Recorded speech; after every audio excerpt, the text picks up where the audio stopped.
Today's show is sponsored by the ABV Barrel Shop. The ABV Barrel Shop is located in the St. Louis metro community of Arnold, Missouri. The ABV Barrel Shop is focused on one thing, single barrels. Best of all, you can try before you buy. Head over to abvbarrelshop.com to sign up for their email and text distribution so you know what they have in stock, what classes are coming up, and who from the industry may be coming in to visit. The ABV Barrel Shop. It's where single barrels live.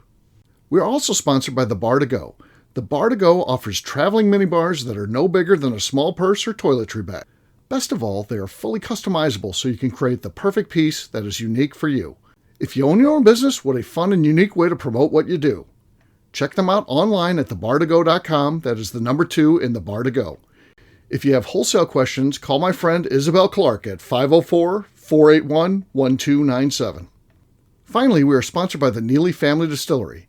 NFD is a family-owned business that keeps ringing up awards in the spirits world. Head to Sparta, Kentucky to experience the family history, award-winning spirits, and meet the Neely family. Check them out online at neelyfamilydistillery.com. Now, on to the show. Let's drink!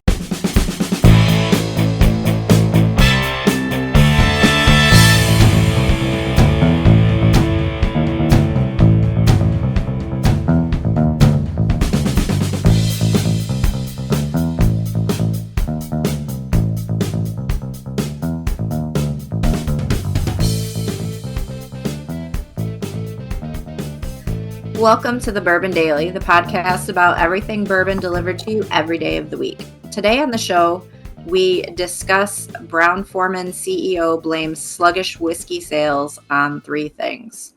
My name is Justine Mays. Please join me in welcoming my co-host, Steve Akeley, along with our special guest, Kathy Poole. That was well read. I mean, It was well written because it wasn't even what I was reading. That was smooth. I tell you what, you couldn't tell that there was an error in the script that she had to fix right there. I had no idea. Sounded beautiful to me. Whatever. So, yeah. So that was good. We'll be talking about what the 3 things are. What the CEO of Brown-Forman's blaming sluggish whiskey sales on 3 things. We'll talk about that. We'll get to that after the break. For right now, Justine says there's something she wanted to talk about. What is that, Justine? If you could be reincarnated as something, what would it be? Ooh. It can't be a person? I don't Are we care. talking like a different animal or Like animal, I don't know. Yeah, whatever. Whatever you want to be reincarnated. Whatever you want to be reincarnated.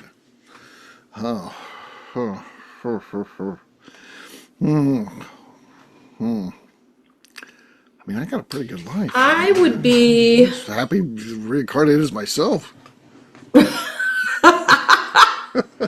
would start the bourbon stuff earlier, though, the second time around. But do you have a memory of your previous existence? Me? As a reincarnated being, do you have a memory of your No. Well, Do you, Kathy? Is my do I get to choose that? Well, no. I mean, do you have a memory? Like, do you feel? Never mind. Oh no, I'm not reincarnated. okay. No, this is all original. So you have no memory. So you have to. Yeah. So you have to.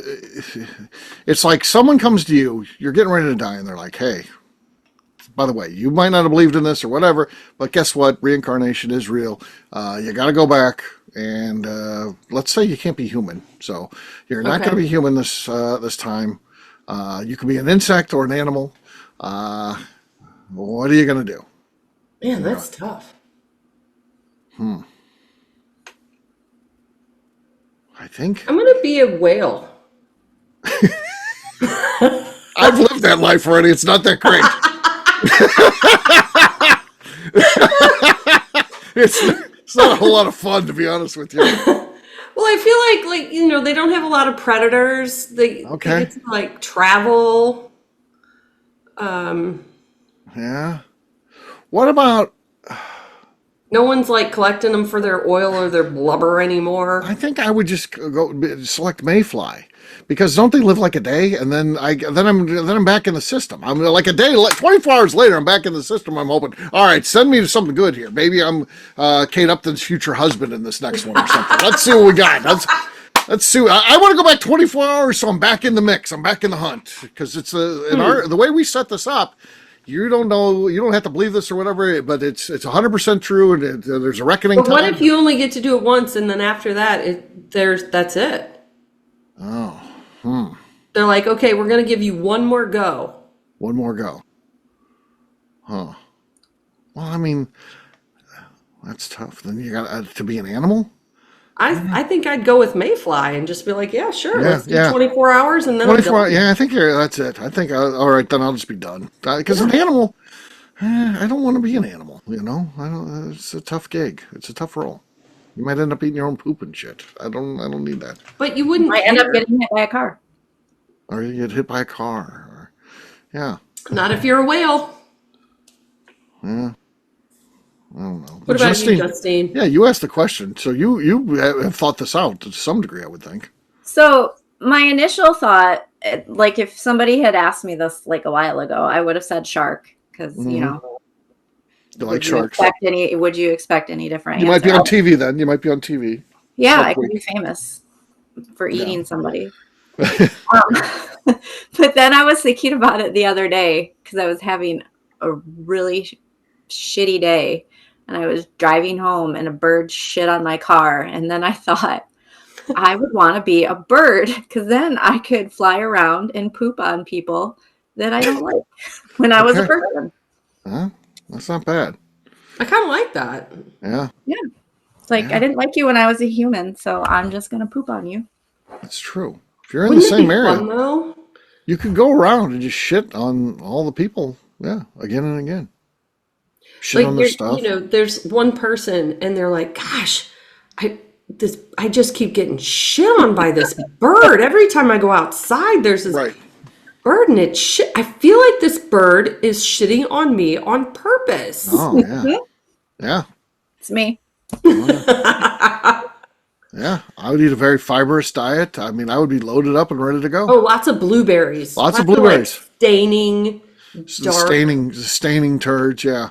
Staining turds. I'd have just the right amount of grit in there. It would be. Have you ever been shit on by a bird? No, thankfully. Don't. Yeah. I've been shit on by a seagull at SeaWorld. This is horrible. Yeah, it was like glopped in my hair. Did you go? So did you go basically take a bath in the SeaWorld bathroom? I mean, I went to the water fountain. Oh God! And I washed my hair in the water fountain. I was 12, and we were watching the diving show, and a seagull nailed like the back of my head and the people behind us. And I sat there, and my friend was like, "Oh my God, that's bird shit!" And it was like a lot.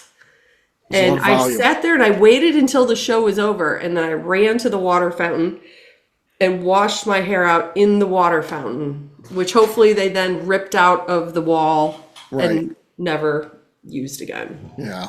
Or very heavily sanitized it. Yeah.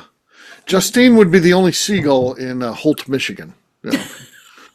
Why is a seagull around here that's shitting on everybody? Why does it have to be a seagull? They're high volume shitters though. So for what you're looking to do, the seagull would be an excellent choice. I mean, you don't want a dainty shitter. You come back, and Justine comes back as a delicate hummingbird, and you're shitting on people they don't even notice. They're like, "Ooh, what was that?" I don't want to be a hummingbird. I don't really know what type of bird. I don't really care what type of bird. Seagull would be a prolific shitter. Yeah. The volume.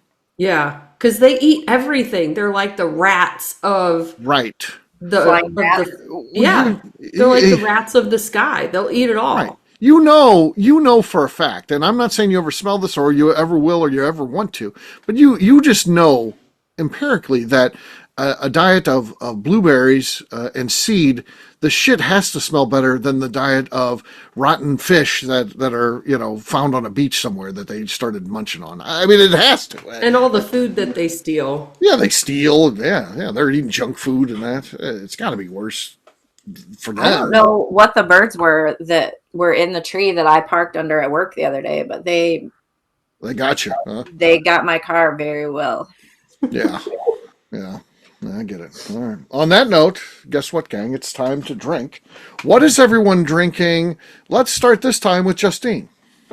I have MB Roland. Ooh.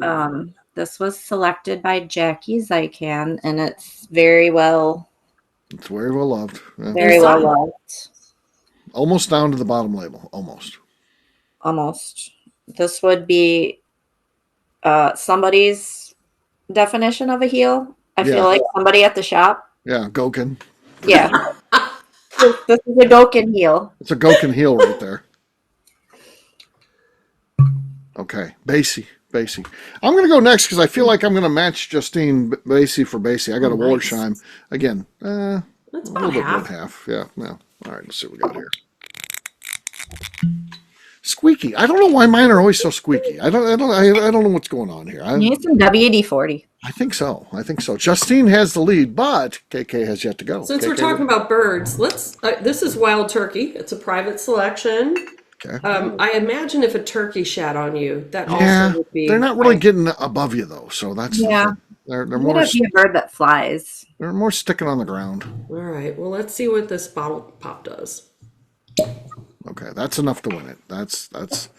It wasn't the best one that's ever won, but there's only 3 of us. But due to cost-cutting measures, so you win. Cheers. There's a fruit fly in my drink. Ah. Protein. How'd that happen? Ah, gross. All right. I fished it out. Yeah, you did.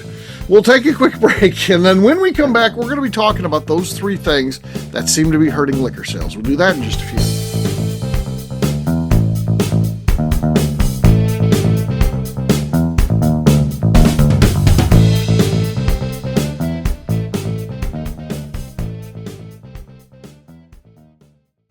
Okay, let's talk about the people that make these shows happen. First up is the Stave and Thief Society. Via their in-person class at Moonshine University in Louisville, Kentucky, the Stave and Thief Society is the place where you, a bourbon enthusiast, can expand your knowledge and emerge an executive bourbon steward. In 2017, I completed my executive bourbon steward certification.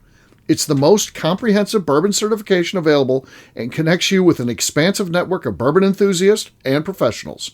Check out the full listing of in-person and online certifications and join the society today by enrolling at staveandthief.com. Speaking of Executive Bourbon Steward certification, the ABV Barrel Shop in St. Louis, Missouri has developed a unique partnership with the Stave and Thief Society to offer a preparatory class to assist you in getting your Executive Bourbon Steward certification. This prep class costs only $25 and is available to take live or online via Zoom. Graduates of our class receive a coupon code good for 15% off your Executive Bourbon Steward certification held in Louisville, Kentucky.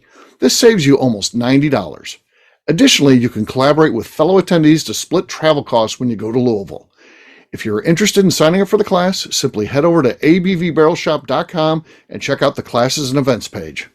Last but not least, we are sponsored by Neely Family Distillery. Royce Neely is the 11th generation distiller in one of America's oldest distilling families.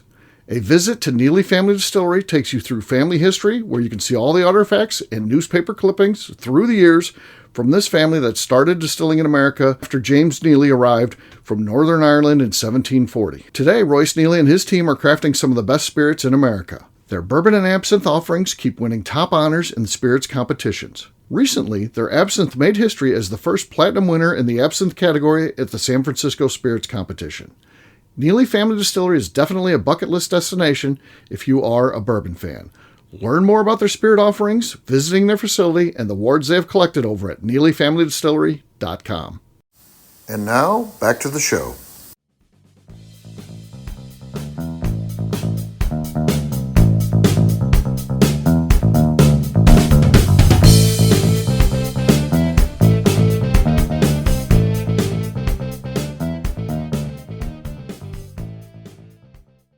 This is Freddie Mills, and you're listening to the Bourbon Daily.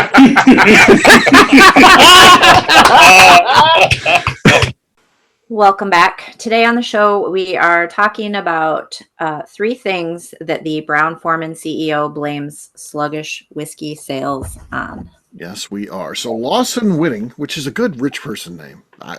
Yeah. Yeah, his parents named him, and they're like, he's going to do well in life. And he has, apparently. So he's the CEO of Brown-Forman.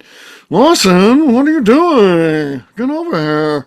Lawson.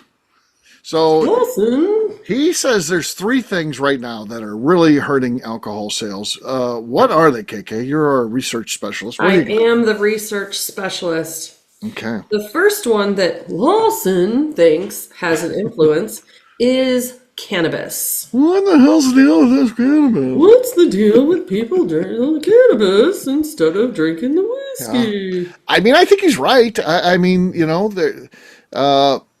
marijuana is legal in many places, not everywhere. I get it, but the places that it's legal, people only have so much discretionary income to spend on things like either alcohol or cannabis, and I do think it's opened up more people to smoking. I think there's a group that buys anyway. There's a group that buys illegal still. It doesn't matter if it's legal or not. But I do think that there's more recreational cannabis users than ever, and I think there's only so many dollars. It's not like, oh, cannabis is legal. I'm able to allocate more dollars towards something like that. So I think he's on. I think that's I think that's correct. I think that is true, just for the difference in the way it affects you. Mm-hmm. Like, so it's not like a whiskey. Like a whiskey buzz is obviously a lot different than a cannabis buzz. It's more like mellow, and there's more like medicinal reasons to use cannabis. I mean, I feel like it aids in, unless you're drinking cherry juice by the gallon a day. Not a gallon. It helps. It helps more with ailments than alcohol. And back in my college days, it was ditchweed, right? And now they're refining it where you go in and you can pick a gummy, and this gummy is for sleeping better, and this gummy is for making you happy. And so they've really refined and started putting a lot of thought and science into how you want to feel. Right. Whereas, with booze, you're either an angry drunk, a happy drunk, or a sleepy drunk. Right. Yeah. Or all 3. Or all 3. Yeah. So I can see how that he might think that. Yeah. So I think he's spot on. So I think we all agree that cannabis definitely has an impact. I don't want it to go away. I think, it's good that people can buy something that they want to use anyway, legally, and not get in trouble. People in jail for weed is ridiculous. So yeah, they got to let those people go. Right. So yeah, it's not for me, but I don't mind. I don't mind it being legal. I think it's a good thing, and they get tax revenue from it, so it's fine. Okay. What's the next one? Weight loss drugs. Okay. Is that not supposed to be mixed with Wegovy, all the injectables? Is that not supposed to mix with liquor? Why would that impact? Or do people then have a healthier lifestyle because they're on the weight loss? What's the point of why you can't have the two? I have a couple of friends who do the weight loss drugs, and the interesting thing, and I'm not going to say interesting like I'm judging, but the interesting thing is these drugs affect your gastrointestinal system pretty heavily. Okay. So drinking alcohol can make you nauseated. Okay. You can just be nauseated. It can give you diarrhea. So you have to tune in your stuff, and then you lose like an interest in the consumption. You don't think about food. You don't think about where you're getting anything. So while it's curbing your appetite for food, it's also curbing other things like yes. And if you're drinking and feeling nauseated, I can see why you would choose not to drink. Right. Fair enough. Yeah, right. I think that too, like for people who have not only, or maybe do like the weight loss drugs, but like people that have had like the bariatric like surgeries or whatever, like they can only, sometimes get their stomach down to like the size of a fist, right, or smaller. And so they can really only have so much. Like you can eat food or you can drink. You can't do both. Yeah. When your daily consumption goes down to 500 calories, let's hope you're choosing nutrients. And not alcohol. Right. All right. What's the third one that Lawson Whitting says is the Wilson reason? says it's Gen Z. Gen Z. Okay. And you know what? I get this. I think he's right. Yeah, me too. I get it. They. So what I've noticed is I'm a gym I think it goer. can be they. We're not. None of us are Gen Z. No, None of us, I'm a believe it or gym not. goer, and that generation is in the gym. They're like always there. They have a different attitude towards health and wellness. They don't drink. They exercise. I don't know. It might be why they're so stressed out. Like, pour a cocktail. I don't know. I don't think any of them are really. Not any of them, but most of them aren't really living yet, are they? Really? I mean, this is the young. This is not the millennials. This is behind millennials. What is Gen Z age group? Like years. You'd have What to is look the that up. span? I think my daughter is at the near the top of that. She's 28, so she would be Gen Z. So it's, I guess, 30 and under, maybe somewhere around there. Gen Z, generally defined, according to AI, as individuals born between 1997 and 2012. There you go. So my daughter would be at the old end of that. She was born in 97. She's 28. And then, a lot of them down to 2012. So 2012, you're only 13, so you're not even a factor in this.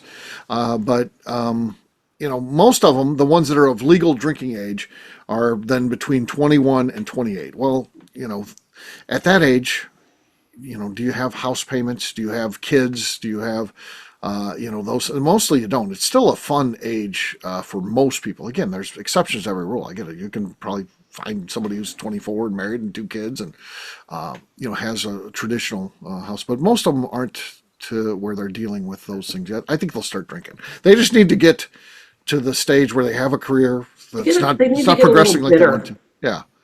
I also think that if they are drinking, they aren't.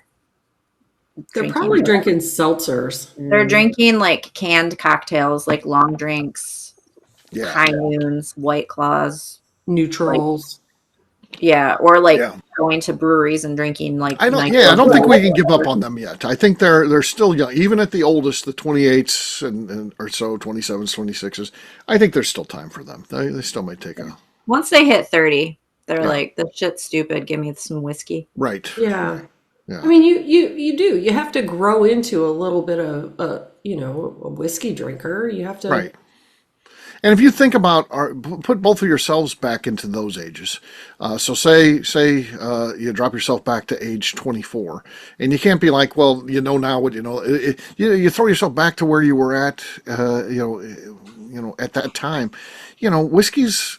That's an expensive hobby. I mean, you need to get a little bit further on in your career, probably, to be able to afford, to be a whiskey drinker. I mean, it's expensive. So, the bottles aren't cheap. So, So some of it ties to that. You're young. You're at. Hopefully, if life works out, you're making the least you're going to make. That's going to continue to go up for you. So, So some of it they just need to grow into the whiskey drinking. So we'll see. I don't think his list is bad. I can't. There's nothing I can criticize there. If you're going to come up with 3 things, this might be. I think anybody could have come up with those 3 things. Yeah, I don't think. But when he's talking about hurting whiskey sales, like how much are they actually hurting? I don't know. I'm not sure. Like, what's the definition of hurting? Hurting. Well, you know what I mean? We'd have to get their financials. They definitely are down but the problem is, they have Jack Daniel's, which is the biggest whiskey brand in the world, and we're not experiencing growth, and it's tough to have the biggest whiskey company in the world because when you have the biggest whiskey company in the world, you don't say, all right, we're good, or we're good being down 10% sales. No, you're looking at it has to be up. It always has to be up. No matter how big you get, the next year, the shareholders are going to be like, all right, where are we going to? What's the stratosphere for next year? So I think they're dealing with that. And some of it does go back to COVID because COVID was such a weird thing. People were drinking more. Their drinking was up. And so the numbers were falsely inflated. And again, you don't say, okay, COVID's over now, let's go back to the old projections. No, you're basing your projections off of where you think you're going to be based on where you're at during COVID. And that also hit like like I started getting into whiskey probably 2015, 2016. And then you had the regular growth with that. Then COVID hit. Right. So you had this trajectory that was going up. Yeah. Then it takes a boost and then it's correcting. Right. Yeah. Yeah. I don't think it's dropping off. I think whiskey's still holding its own. But again, everyone has these big projections and was laying down whiskey that goes within projections of us. Hey, we're on this trajectory that's almost straight upward now, and it's just going to be straight upward. Well, it's not. And then, then what happens? And then, well, they've laid down so much whiskey, you're going to have to either get creative, and we see a lot of our favorite companies getting creative. There's a lot more brands and things coming out now. That's why we got more Eagle Rares than ever and all kinds of stuff. That kind of stuff's going to continue to happen because there's whiskey that's sitting around waiting to be sold. Lucky us. Yeah, exactly. For us that have hung around and done it, it's a win. So there you go. So, well, that's going to do it for this one. And I think his list was good. So that's it. We'll wrap this one up as we always do by talking about where people can find us. KK, we'll start with you. Where can people find you? You can find me on Instagram at KKCastStrength. All right, Justine. You can find me on Instagram at JA_Maze. All right, for me, I'm an easy guy to find at Steve Akeley, Twitter, Instagram, or Facebook. I've got a website, steveakeley.com. We've also got a company website. That thing's abvnetwork.com. Check it out. Everything that we do is out there. Also, come by and see us, the ABV Barrel Shop, the place where you can try before you buy. We're online, abvbarrelshop.com. Justine, anything else to say before we get out of here? I would like to remind the audience to please give us a 5-star review that includes comments that helps new people find the show, which is very important to us.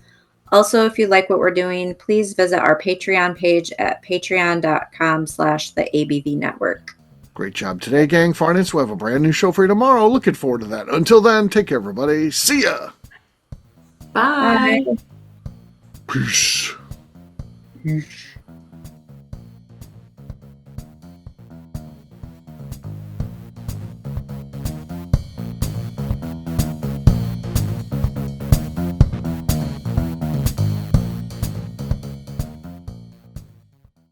Before we let you go, let's talk about one last thing. The ABV Barrel Shop in the St. Louis community of Arnold, Missouri. The ABV Barrel Shop is focused on a couple of things. First of all, single barrels.